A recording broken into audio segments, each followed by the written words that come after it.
Good morning बच्चों। इसके पहले वाले वीडियो में हमने पढ़ा था ना संधि किसे कहते हैं। एक बार जल्दी से रिपीट कर लेते हैं, ठीक है। संधि दो वर्णों के मेल से होने वाले परिवर्तन को संधि कहते हैं। याद रखना है बच्चों, उसमें वर्णों का मेल होता है, हमेशा परिवर्तन होता है। फिर हमने क्या पढ़ा था, संधि के कितने भेद होते हैं?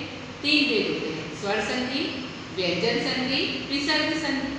फिर स्वर संधि के भी कितने भेद होते हैं? 5 भेद होते हैं, दीर्घ संधि, गुण संधि, वृद्धि संधि, यण संधि और अयादि संधि।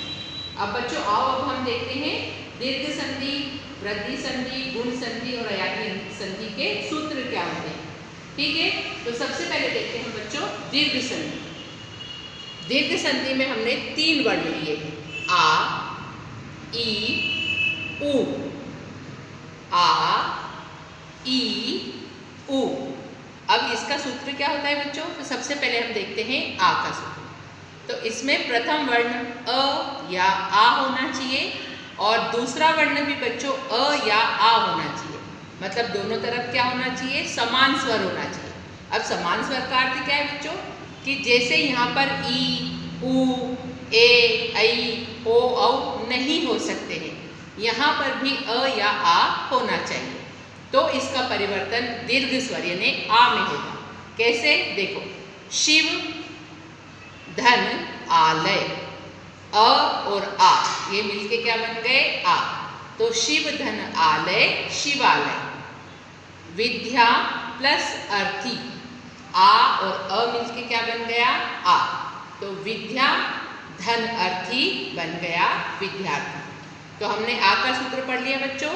दोनों तरफ समान स्वर यानी अ या आ होना चाहिए, तो उसका परिवर्तन आ में होता है। अब हम दूसरा सूत्र देखते हैं ई वाला। तो प्रथम वर्ण ई या ई होना चाहिए और दूसरा वर्ण भी ई या ई होना चाहिए, तो इसका परिवर्तन ई में होगा, दीर्घ ई। उदाहरण देखें, कपि धन ईश, कपीश। उसी प्रकार से बच्चों रवि धन इंद्र, रविंद्र होगा, ठीक है। ध्यान क्या रखना है बच्चों? दोनों तरफ समान होना चाहिए। ई या ई है तो इधर भी ई या ई होना चाहिए। अब उसी के समान बच्चों ऊ का उदाहरण देखते हैं, दीर्घ ऊ। तो इसका भी सूत्र वही होगा, प्रथम वर्ण ऊ या ऊ होना चाहिए और द्वितीय वर्ण भी ऊ या ऊ होना चाहिए। तो इनका परिवर्तन दीर्घ ऊ यानी हम बोलते हैं ना बड़े ऊ की, है ना, तो उसमें हो जाएगा। देखो जैसे भानु छोटा ऊ, उदय छोटा ऊ, तो दोनों ऊ मिलके बन गया बड़ा ऊ। तो भानु धन उदय, भानुदय, ठीक है बच्चों। तो ये हो गई हमारी दीर्घ संधि आ, ई, उ। अब हम देखते हैं गुण संधि। इसमें बच्चों हमने 2 वर्ण लिए हैं, ए, ओ, ठीक है। अब ये ए और ओ का हम देखते हैं सूत्र। तो बच्चों प्रथम वर्ण इसमें अ या आ होगा और द्वितीय वर्ण ई या ई, और यह ई जो है परिवर्तित होकर ए में बदलती है। देखो, गण धन ईश, गणेश। सुर धन इंद्र, सुरेंद्र। अब बच्चों समझोगे कैसे, पहचानोगे कैसे? तो देखो ये जो ई है ना बहुत चालाक है, बहुत तेज है, इसने कुछ गड़बड़ की है ना। अब सब इसके पीछे लग गए, इसने सोचा क्या किया जाए, इसने अपना वेश बदला और ये ए बन गई।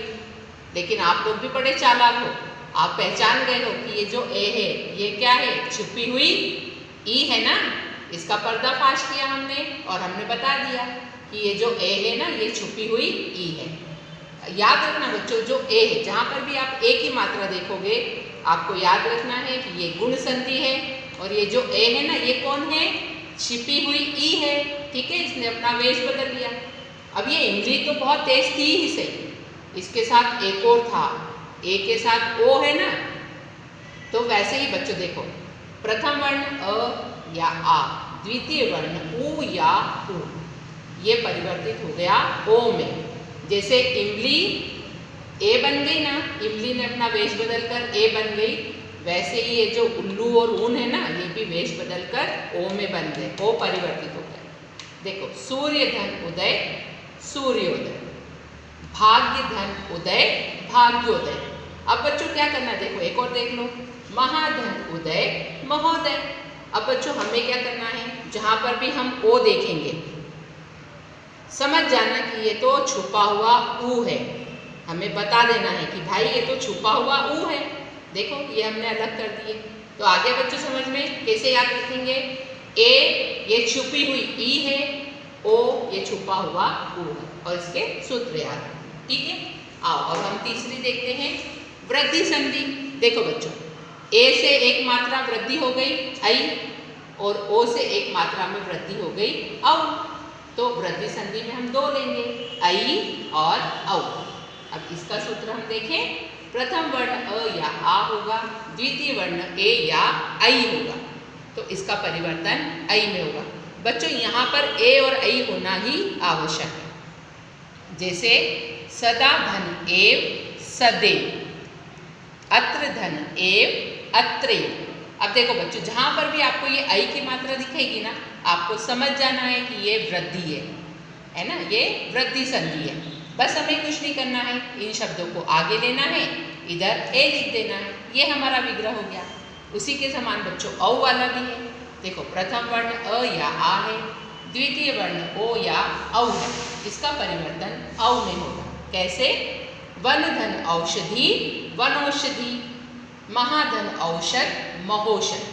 बहुत कठिन नहीं है बच्चों, जहाँ पर भी आप औ का शब्द देखोगे आप समझ जाना कि ये वृद्धि संधि है। ठीक है, अब हम देखते हैं यण संधि। यण संधि में बच्चों हम दो लेंगे, य और व। अब देखो बच्चों, हमने ई को उधर पकड़ लिया था ना कि उसने ए बन गई, ये तो बहुत चालाक निकली। फिर से इसने अपना रूप परिवर्तित किया और ये य बन गई। इमली बहुत तेज है भाई, है ना। तो देखो प्रथम वर्ण ई या ई है, द्वितीय वर्ण अ या आ। तो ये जो इमली है ना, ये य बन रही है, तो ई परिवर्तित हो गया य में। देखो अति धन आचार, तो ये इमली यहाँ से उठी, ये यहाँ आके य बन गई। तो अति धन आचार क्या बन गया बच्चों? अत्याचार, है ना। फिर अति प्लस अधिक, फिर से ये इमली ने देखा फिर कोई पीछे आ रहा है, फिर यहाँ से उठी, यहाँ आके ये य बन के बैठ गई। तो अति धन अधिक क्या बन गया बच्चों? अत्यधिक। तो आपको आया समझ में? देखो पहले ई इधर थी ना पीछे गुण में, तो वो ए बन गई। अब आगे आ गई तो य बन गई। अब ई आई है तो उल्लू पीछे रहेगा क्या? ऊ भी तो था साथ में। देखो ये आ गया उल्लू, ऊ प्लस ऊ, सॉरी मतलब ऊ या ऊ हो, अ या आ, ये परिवर्तित होगा व में। सुधन आगत स्वागत, सुधन अस्ति स्वस्ति। तो बच्चों ये ऊ ने क्या करा? ये यहाँ से उठा, यहाँ पर व बनकर बैठ गया, यहाँ से उठा, यहाँ पर व बनकर बैठ गया। अब क्या करोगे? कैसे पहचानोगे? जहाँ पर भी यह दिखेगा समझ जाना कि ये कौन है? ये चालाक इमली है, फिर से रूप बदल दिया है। व ये भी चालाक है, ऊ इसने भी अपना रूप बदल दिया है, हमें इसको पहचान जाना है। तो यह भी क्या है? छुपी हुई इमली, वह भी है छुपा हुआ उल्लू। ठीक है बच्चों, अब हम अयादि संधि देखेंगे।